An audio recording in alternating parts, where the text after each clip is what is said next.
Another very important property of colloid is electrophoresis, and this is generally done to detect the charge on the colloidal particles. So in this, the movement of the colloidal particle under the applied electric field is done, and this process of the movement is called as electrophoresis. And the principle is the colloid particles move towards the oppositely charged electrodes under an electric field and are discharged. Now you can see here, this is a U tube which is filled with the colloidal sol. These are the electrodes oppositely charged and the reservoir through which the colloidal solution is added over here.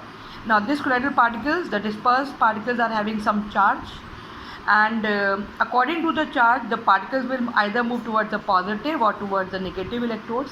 When they reach the electrodes, they get neutralized and they are coagulated, and you can see the precipitate.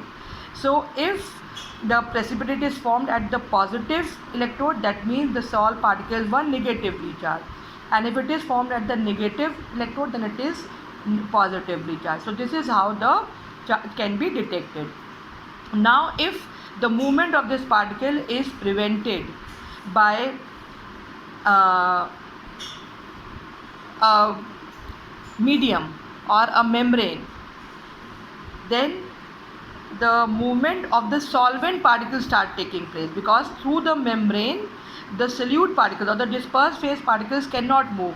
Only the solvent or the dispersion medium particles can move, and then this process is called as electroosmosis, because it is similar to osmosis.